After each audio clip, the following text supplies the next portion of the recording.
हम संगीता ठाकुर स्वागत करे छी अपन यूट्यूब चैनल मिथिला के नगरिया में। आइ के एह वीडियो में मधुश्रावणी के 10म दिनक कथा सुनाब।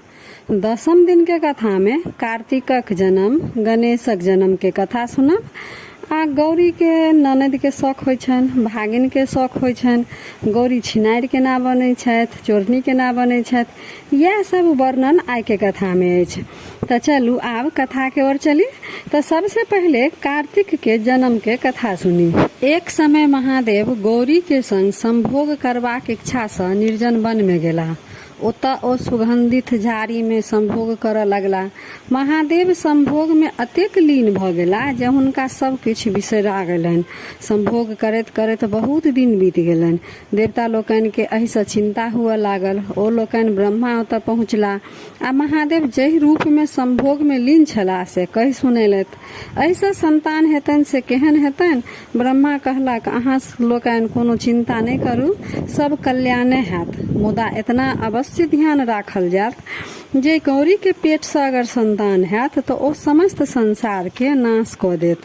तै हेतु अहाँ लोकनि महादेव के संभोग से निवृत्त करेबाक उपाय करू। सब देवता वन में जाकर हल्ला करऽ लगला।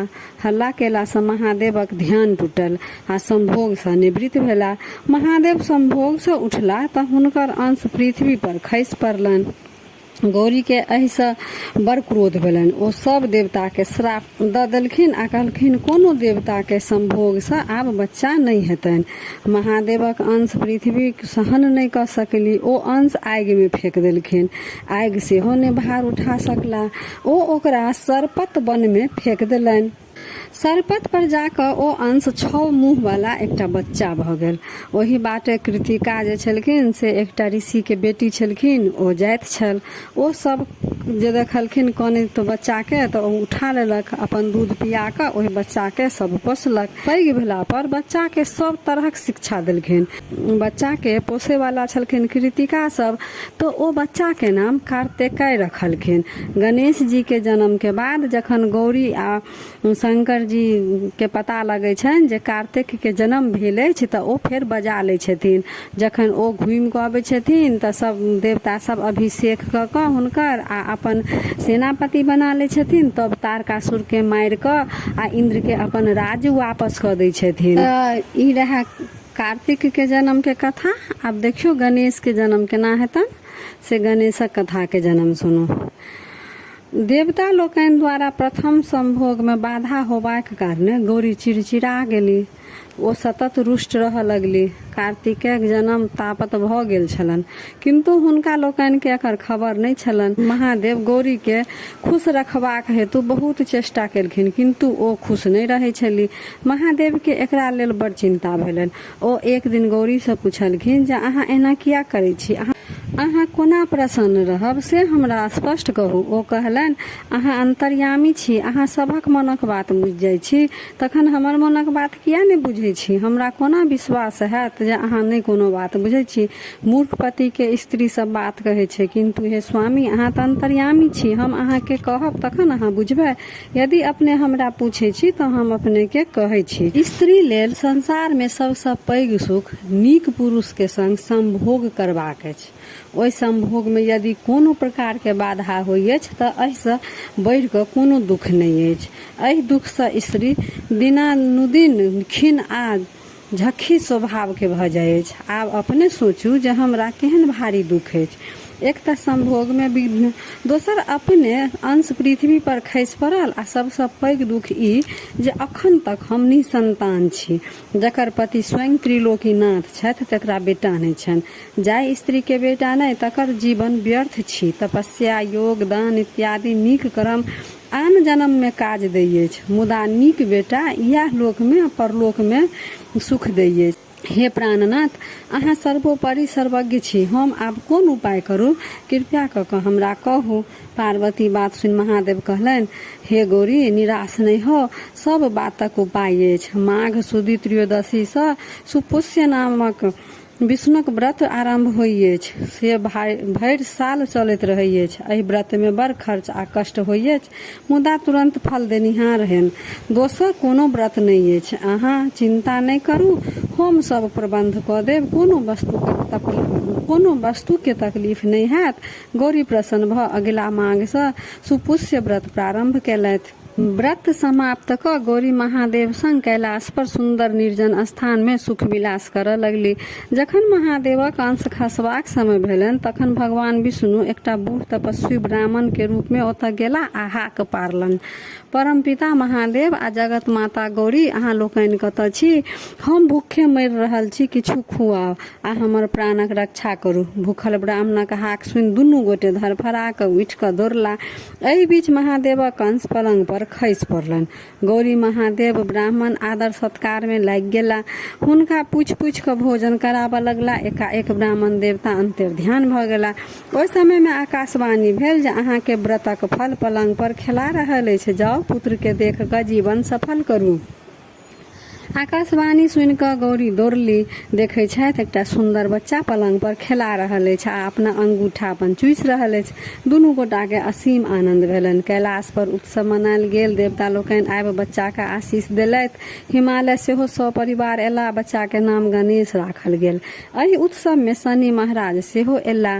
गौरी के आग्रह केला पर ओ बच्चा के छेपे देखलथि। बच्चा के झाँपि देने छलखिन, खाली मूड़ी छलनि हुनका निकलल बाहर, और सब पूरा शरीर कपड़ा से झाँपल छलनि। शनि देव के छलनि जे उ जेकरा पर अपन दृष्टि दै छलखिन हुनकर पूरा शरीर गलि जाइ छलनि। लगले गणेशक गर्दन कटि गेलनि, कियाकि ओ गर्दन खाली गर्दन तक छलनि, हुनकर पूरा देह तऽ झाँपल, तऽ गर्दन कटि गेलनि। भगवान विष्णु तुरंत एकटा विशिष्ट हाथीक गर्दन काटि कऽ गणेशक धड़ में जोड़ि देलखिन आ अमृत छीट कऽ हुनका जिया देलखिन। ओहि दिन सँ गणेशक मुँह हाथी के मुँह सन छनि। एहि उत्सव में गौरी महादेव के देवता लोकनि से पता लगलनि जे हुनकर प्रथम संभोगक फलस्वरूप जे छलनि कार्तिक के जन्म भेल छलनि, ओ कृतिका लोकनि सब संरक्षण में अपन रखने छथि। गणेशक विवाह दक्ष प्रजापति के बेटी पुष्टि से भेलनि। यह रहा गणेशक जन्म के कथा। आब देखू गौरी के ननद के शौख भेलनि, तऽ एक दिन महादेव से कहलखिन कि हे महादेव, सबके ननद अबै छै, हमरो बड्ड सेहनता होइ छै अछि जे ननद अबिती। पर महादेव कहलखिन अहाँ ननद के भार सहि सकब? तखन गौरी कहलक कतेक लोक कोना ननद के भार सही अछि, हम किया नहि सही सकब। महादेव तुरंत अपन बहिन आशावरी के अपन बजौलथि। आशावरी देवी के पैर में बेमै फाटल छलनि। ओ हंसी ठट्ठा में गौरी के ओहि बेमै में नुका रखलखिन। ओहि बीच महादेव आंगन एला, गौरी के ताकलक, किंतु गौरी नहीं भेटलनि। गौरी बेमैक भीतर में कनै छली। महादेव अपन बहिन आशावरी से पूछलखिन जे अहाँ के भौज कतऽ छथि? ओ कहलखिन हम नहीं देखलहुँ। महादेव परम चिंतित भेला। आशावरी देवी अपन पैर जोर से झाड़लखिन कि गौरी भट से खसला। दुनू प्राणी भभा कऽ हंसऽ लगला।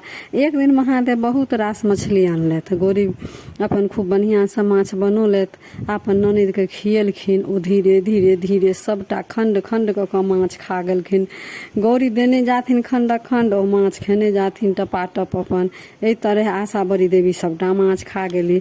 बेचारी गौरी के कांटो कन खुरने प्राप्त भेलनि।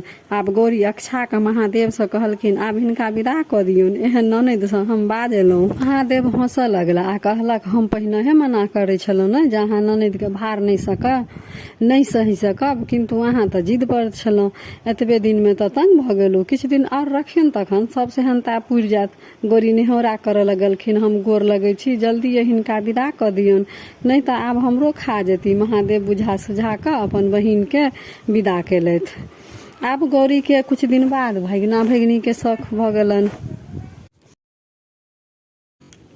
महादेव से पुनः गौरी एक दिन कहलखिन हे नाथ, सभक भागिन अबै छै, मामी से हंसी खेल करे छै, हमरो तकर बड़ सेहनता होइ छै। महादेव फेर कहलखिन नंदी सेहनता तऽ बड़ नीक जकाँ पुरि गेल, आ भागनक सेहनता सेहो पुरि जायत, मुदा हमरा बाद में उल्हन नहीं देब। गौरी गंगा जल भरऽ गेली। खूब जोर से पूर्वा पछवा चलऽ लागल। हुनका अपन कपड़ा सम्हार में नहीं रहलनि। कतबो सम्हारथिन तैयो आँचर उधिया जनि। गौरी लाज कठोत हो गौरी लाज कठौत भऽ गेली। ओ महादेव से कहलखिन देखू तऽ हमरा ई बरसात आ बेनगन कऽ देत। महादेव कहलखिन ई बरसात पूर्वा पछवा अहाँके भागिन छथि, ई लोकनि अहाँ संग सेहनता पुराबऽ अयलथि। दुनू गोटे मिल कऽ अहाँ से हंसी ठट्ठा आ अधूरता करै छथि। हंसी कऽ गौरी कहलखिन ई जहिन अहाँके पार कियो नहि पाबि सकै अछि, तहिना सर सम्बन्धी आ बहिन भागनक पार कियो नहि पाबि सकै अछि। आबू अपन भागिन के हटाओ। महादेवक इशारा से बरसात रुकि गेलनि तऽ गौरी के भागिनो के अपन शौक पूरा भऽ गेलनि। तब कुछ समय के बाद एक समय में अपन बैठल रहथिन महादेव आ गौरी। तऽ गौरी कहलखिन हे महादेव अहाँ त्रिलोकीनाथ छी, अहाँ चोरनी आ छिनारी के कोनो चिन्ह किया नहि दै छियै, अहाँ तऽ सब किछु कऽ सकै छी। महादेव कहलकनि हम अहाँके बात मानल, मुदा केकरा कोन चिन्ह देल जाय से कहू। गौरी कहलखिन छिनारी के सिंह आ चोरनी के नांगर दऽ दियौ। एक दिन गौरी से महादेव कहलखिन जे आइ हमरा माछ खेबाक इच्छा होइ अछि, अहाँ माछ खुआउ। गौरी माछ लाबऽ गेली, मगर टोली में माछ नहि भेटलनि तऽ ओ धारक कात विदा भेली। ओतऽ महादेव स्वयं मछरबारक रूप धऽ कऽ माछ मारैत रहथिन। गौरी मछरबारा से कहलखिन हे मछबारा माछ छ कि भऽ देबहक। मछबारा कहलखिन आइ हमरा बेचऽ के नहि अछि, यदि अहाँके माछ लेबाक बड़ खगता अछि तऽ हमर मनक बात पूरा कऽ दिअ, हम मंगनिये में माछ देब। ओ अनुचित बात कहलखिन। गौरी असमंजस में पड़ि गेली। माछ कतौ नहि भेटलनि आ महादेव के माछ खेबाक मोन छलनि। ओ हुनकर इच्छा पूरबाक प्रयास छली। एहि बीच गौरी के हाथ पर सिंह उगि गेलनि। ओकरा कतबो झाँपथिन तऽ ओ बढ़ले जाए। महादेव हंसैत बजला आइ तऽ अहाँ देखार भऽ गेलहुँ। गौरी लजा गौरी कहलखिन हे महादेव अहाँके पार के पाबि सकै अछि से हटा दियौ, ई हमरा नहीं नीक लगै अछि, नहीं देबै, आब ककरो नहीं देबै एहन ई सिंह। से जाय दियौ, जे छिनारि छथि से छिनारि छथि, हुनका कोनो चिन्ह नहीं देबनि। फेर एक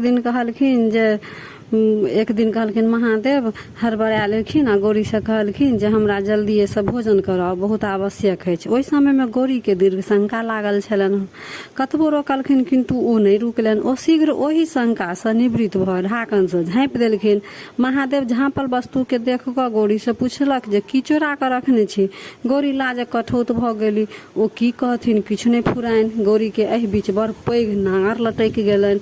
ओ परेशान भऽ गेलखिन। अंत में महादेव के कतेक उचित विनती केलखिन हे महादेव आब अपन भावट समेटू, हम जे किछु अहाँके कहै छी हम रही पर बजारि दै छी से छोड़ू। जतेक हम कहने छली जे चोर के छिनारि के चिन्ह दियौ से छोड़ि दियौ, नहीं दियौ, नहीं तऽ जकरा दऽ देबै उ संसार में केना रहत।